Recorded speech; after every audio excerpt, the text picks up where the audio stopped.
Before I dive into today's video, I just want to say thank you so much for all of the kind birthday wishes and feedback on my last video. You guys are the sweetest, and I read every single comment on my channel, so thank you for that.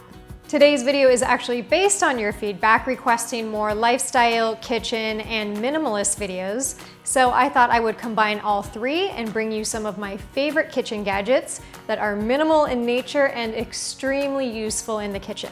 Now, you may be wondering if gadgets even fit in a minimalist kitchen.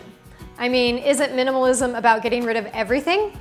Well, the answer of course is no, but you should also know by now that I'm not about extreme or rigid labels as it pertains to nutrition, lifestyle, or interior design. I just look to minimalism as one of many positive influences in my life that help me reduce the clutter and assess if items are useful and bring me joy. And I can confirm that these 8 kitchen gadgets are extremely useful and definitely make my life easier in the kitchen. So without further ado, let's dive in. Measuring spoons are a staple in any kitchen, but I love these magnetic stainless steel measuring spoons because they literally stick together. That means you won't have to rummage through your drawers trying to find a missing measuring spoon when you're in the middle of a recipe. I also love that there's 2 ends to these spoons with a round end and a narrow end, and the narrow end more easily fits into small jars and spice bottles. And having 2 ends is like having 2 sets of measuring spoons, but they only take up the space of 1. You've seen me use these measuring spoons on pretty much every video on this channel, from turmeric milk to homemade mayonnaise and everything in between. So they're very deserving of the #1 spot. Quality knives and cutting boards are essential in any kitchen, and I may have to do another video on my kitchen essentials. But when it comes to adding fresh garlic to a recipe fast, there's nothing that beats a garlic press. My garlic press is heavy duty and stainless steel, and it has a large chamber that accommodates several garlic cloves. It also has a built-in cleaner, so when you want to clean it, you just flip it over and push out any pulp, which makes cleaning a breeze. Garlic has natural antibacterial, antiviral, and anti-inflammatory properties, along with a whole host of other health benefits. So I try to add it to all of my savory recipes when possible, and the garlic press makes it that much easier. When it comes to making food not only taste good, but look good, the fine microplane grater is your best friend. Now, I have every size microplane grater, which is definitely not minimalist, but keep in mind that I'm a full-time food blogger and recipe developer, so I spend heaps of time in my kitchen. But if I was to choose the one grater that I use most often, hands down, it would be the fine grater. This is perfect for hard spices like cinnamon and nutmeg, and for adding a little chocolate to the top of sweet desserts. It's also perfect for zesting citrus to use on vegetables or in any recipe, including cocktails. One of my favorite cocktails is a vodka soda with a splash of lemon. And you can instantly elevate this cocktail or any other by adding a little citrus zest into the salt and doing a salt-rimmed glass. Cooking delicious food many times means cooking it to the right temperature and not overcooking it. A perfect steak for you might be medium rare, while a perfect steak for someone else might be medium well.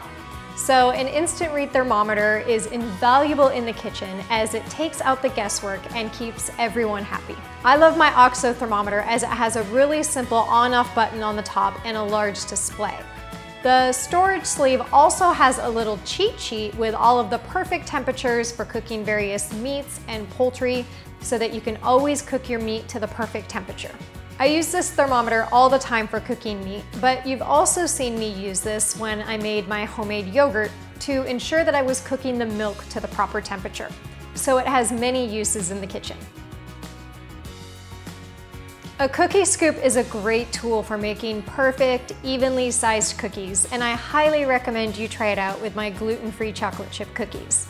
But it's also a great tool for making consistent sizes of other recipes. For instance, I'll use my cookie scoop to shape and measure things like meatballs, energy balls, chocolate truffles, and coconut macaroons. The bonus of a cookie scoop, particularly for recipes that you'll be cooking, is that the even size of everything translates to even cooking. Now, cookie scoops come in multiple sizes, but I use the medium-sized one most often. I know most wouldn't consider an ice cube tray a gadget, but it's all about how you use it. I love my silicone ice cube tray not only for creating perfectly square cubes of ice for cocktails, which always look nicer than the ice that comes from the freezer, but the possibilities are really endless. So here's a couple of ideas on how I use it. After I've made some homemade bone broth, I'll pour the broth into the ice cube tray and freeze it into individual cubes. Not only does it make it easier to store this way, but it makes it faster to thaw and use in future recipes like soups, stews, and sauces. It's also great in the wintertime to add a few cubes into a mug, heat it up, and sip on it for a gut-healing and immune-boosting beverage. Another way to use this ice cube tray is for freezing fresh herbs. If you have a large herb garden or if you have fresh herbs left over after a recipe, it's as simple as chopping the fresh herbs up, placing them in the ice cube tray, and adding a little olive oil, butter, or ghee. You can freeze the herbs individually or make some herb blends. You could even add some of that minced garlic along with some salt and pepper for a homemade compound butter. The oil and butter help to preserve the flavor of the herbs, and the little cubes make cooking a breeze. You can easily add them to mashed potatoes, vegetables, or you can top them on that perfectly cooked steak for a little pat of homemade compound butter. If you love lattes like I do, then this milk frother will become your new best friend. It's a small little contraption that with the help of a battery will instantly whip any dairy or non-dairy milk into frothy goodness in no time. Now, you guys know I love my Chemex coffee, but add a little coconut milk, cashew milk, or almond milk, and you instantly take it to the next level. You could even grate a little cinnamon on top for a soon-to-be very seasonally appropriate cinnamon spiced latte.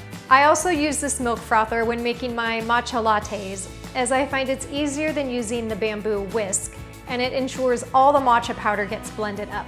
But I do have one tip, and that's to use a large glass or measuring cup when using the milk frother, because it's really powerful and can easily spill out of a regular sized mug. All right, lastly, we have a wine bottle opener, and this isn't any bottle opener, it's a CO2 bottle opener. CO2 is carbon dioxide, and it's what we as humans breathe out every day. We breathe in oxygen and we breathe out carbon dioxide. It's also what gives all of the little bubbles that you find in soda. But when it comes to wine bottles, it makes opening them super easy and a little bit of fun. So here's how it works. It has two small blades on the inside, and you twist that around the top of a wine bottle to easily remove the foil cap. Then you place the needle down the middle of the cork and push on the top to add a little pop of CO2 into the wine bottle. It easily forces the cork out. I actually got this wine bottle opener with my mom 20 years ago when we did some wine tasting in Napa, and I've loved it ever since. So there you have it, 8 kitchen gadgets that are minimal and extremely useful. If you have a favorite kitchen gadget that I didn't mention, let me know what it is in the comments below. I hope you guys enjoyed this video, and if you did, make sure to give it a thumbs up, and if you're not already subscribed, hit that subscribe button below. Next week, I'll be back with a new recipe video that's perfect for fall, and I think you guys are gonna love it. So we'll see you again next week.